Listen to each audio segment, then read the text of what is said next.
मेरो नाम पुष्पा बस्याल, घर चाहिँ शिवराज 5 चन्द्रवटा कपिलवस्तु। मैले गत 11 महिनादेखि हेल्दी लिभिङ गरिरहेको छु।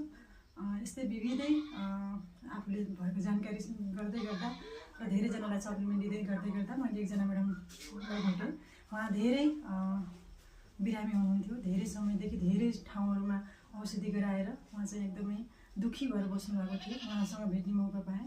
आज उहाँलाई मैले केही सप्लिमेन्टहरू दिएको थिएँ र उहाँलाई एकदम राम्रो रिजल्ट आएको छ र उहाँले नै आफ्नो मुखदेखि केही कुराहरू भन्न चाहनुहुन्छ। हामी उहाँको मुखदेखि केही कुराहरू सुन्न चाहन्छौँ। म्याडम नमस्ते। नमस्ते, मेरो नाम दुर्गा खड्का। म शिवराज नगरपालिका वार्ड नम्बर 3 मा बस्छु।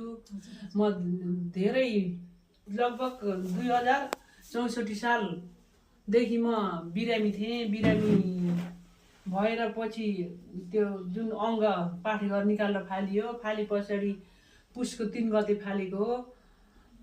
3 गते फाले पछाडि पुस, माघ, फागुन, चैत, वैशाख, जेठ, असार, साउन, भदौ, असौज, कार्तिकले 11 महिना भयो अपरेसन गरेको। त्यो अपरेसन गरेदेखि त म उठ्न, बच्न, हिँड्न केही गर्न नसक्ने भएँ।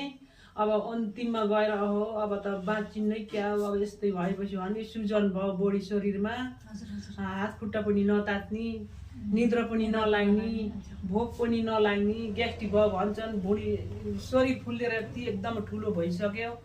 अनि आखिरमा फेरि यहाँ सर म्याडमहरू आउनुभयो र यो औषधि खाएपछि हुन्छ भन्नुभएको थियो। नभन्दै यो औषधि प्रयोग गरेको मैले 18-20 दिन भयो। 20 दिनमा पहिलाको भन्दा धेरै हल्का भयो। हल्का भए पछाडि फेरि सोध्दै खोज्दै फेरि आउनुभएको थियो। औषधि नपुगे औषधि थप्नुहोस् म्याडम भन्नुभएको थियो। मलाई ठिक भयो। कोही यस्तै हुनुहुन्छ भने गाउँमा यस्तै हुनुहुन्छ, कोही म जस्तै हुनुहुन्छ, उहाँलाई पनि यस्तै गराउनु होला भन्ने विनम्र अनुरोध गर्दछु। नमस्कार। धन्यवाद म्याडम।